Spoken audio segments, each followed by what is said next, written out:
ವೀಕ್ಷಕರೇ, ಸಿ.ಜೆ. Roy confident ಗ್ರೂಪಿನ chairman ಆದಂತ ಸಿ.ಜೆ. ರಾಯ್ ಆತ್ಮಹತ್ಯೆ ಮಾಡಿಕೊಂಡಿರುವುದು ನಿಮಗೆಲ್ಲ ಗೊತ್ತೇ ಇದೆ. ಐಟಿ ದಾಳಿಗೆ ತಮಗೆ ತಾವೇ ಶೂಟ್ ಮಾಡಿಕೊಂಡು ಆತ್ಮಹತ್ಯೆ ಮಾಡಿಕೊಂಡಿದ್ದಾರೆ. ಸಿ.ಜೆ. ರಾಯ್ ಒಬ್ಬ ದೊಡ್ಡ business man. Real estate business ನಲ್ಲಿ ತಮ್ಮದೇ ಆದ ಛಾಪನ್ನ ಮೂಡಿಸಿ ಸಾವಿರಾರು ಕೋಟಿಯ ಕಂಪನಿಯನ್ನ ಕಟ್ಟಿದಂತ ಮನುಷ್ಯ.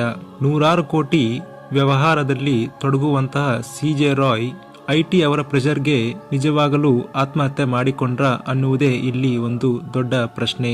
ಸಿ.ಜೆ. ರಾಯ್ ಸಾವಿರಾರು ಕೋಟಿಯ ಮನುಷ್ಯ. ಒಂದು ಲೆಕ್ಕಕ್ಕೆ ಹೇಳ್ಬೇಕಂದ್ರೆ ಸಿ.ಜೆ. ರಾಯ್ ಬಳಿ 8,000 ಕೋಟಿಗಿಂತ ಹೆಚ್ಚು ಆಸ್ತಿಯನ್ನ ಹೊಂದಿದ್ದಾರೆ.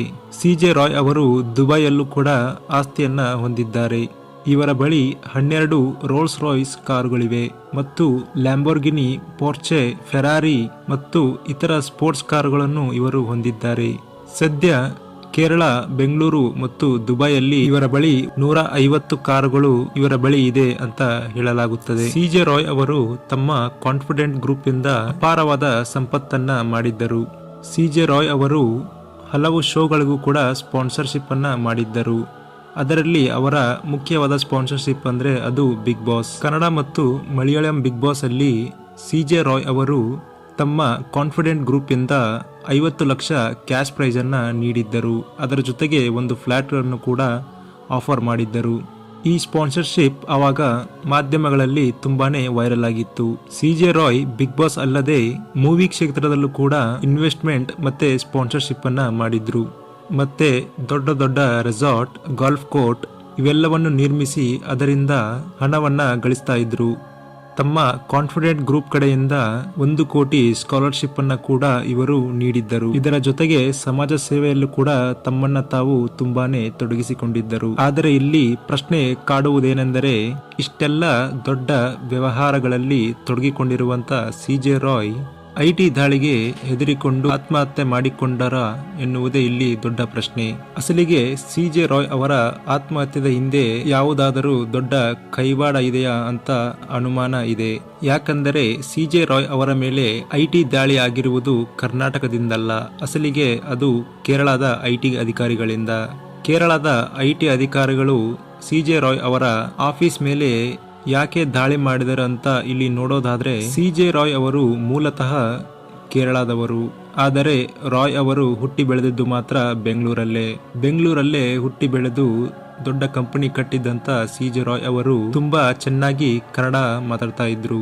ಇನ್ನು ಅವರ ಶಾಲೆ ದಿನಗಳಲ್ಲಿ ಸಿ.ಜೆ. ರಾಯ್ ಅವರು ತಮ್ಮ ಫಸ್ಟ್ ಲ್ಯಾಂಗ್ವೇಜ್ ಅನ್ನ ಕೂಡ ಕನ್ನಡವನ್ನೇ ಆಯ್ಕೆಯನ್ನ ಮಾಡಿಕೊಂಡಿದ್ದರು. ಕನ್ನಡವನ್ನ ತುಂಬಾನೇ ಚೆನ್ನಾಗಿ ಕಲಿತಿದ್ದಂತ ಸಿ.ಜೆ. ರಾಯ್ ಅವರು ತಮ್ಮ ಬಿಸ್ನೆಸ್ ಅಲ್ಲಿ ತಮ್ಮದೇ ಮಾತಿನ ಶೈಲಿಯಲ್ಲಿ ಅಟ್ರಾಕ್ಟ್ ಮಾಡಿ ಗ್ರಾಹಕರಿಗೆ ತಮ್ಮ ವಿಲ್ಲಾಗಳನ್ನು ಸೇಲ್ ಮಾಡ್ತಾ ಇದ್ರು. ಈ ನಡುವೆ ಸಿ.ಜೆ. ರಾಯ್ ಅವರಿಗೆ ಕರ್ನಾಟಕದಲ್ಲಿ ರಿಯಲ್ ಎಸ್ಟೇಟ್ ಉದ್ಯಮದಲ್ಲಿ ತುಂಬಾನೇ ಪೈಪೋಟಿ ನಡೀತಾ ಇತ್ತು.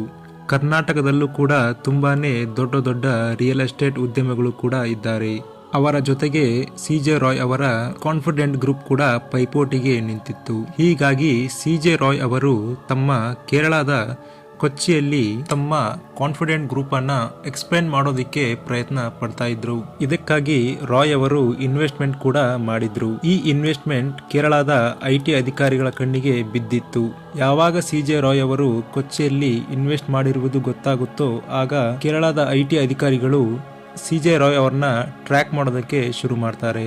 ಐಟಿ ಅಧಿಕಾರಿಗಳು ಸಿ.ಜೆ. ರಾಯ್ ಅವರ ಕಾನ್ಫಿಡೆಂಟ್ ಪೆಂಟಗಾನ್ ಎನ್ನುವ ಆಫೀಸ್ ಮೇಲೆ ದಾಳಿಯನ್ನ ಶುರು ಮಾಡ್ತಾರೆ. ದಾಳಿ ಮಾಡಿದ ದಿನ ಸಿ.ಜೆ. ರಾಯ್ ಅವರು ಐಟಿ ಅಧಿಕಾರಿಗಳ ಪ್ರಶ್ನೆಗಳಿಗೆ ಉತ್ತರ ಕೊಡುತ್ತಾ ನಾನು ಡಾಕ್ಯುಮೆಂಟ್ಸ್ ತರ್ತೀನಿ ಅಂತ ರೂಮ್ ಒಳಗೆ ಹೋದ ಸಿ.ಜೆ. ರಾಯ್ ಅವರು ತಮಗೆ ತಾವೇ ಶೂಟ್ ಮಾಡಿಕೊಂಡು ಆತ್ಮಹತ್ಯೆ ಮಾಡಿಕೊಂಡಿರ್ತಾರೆ.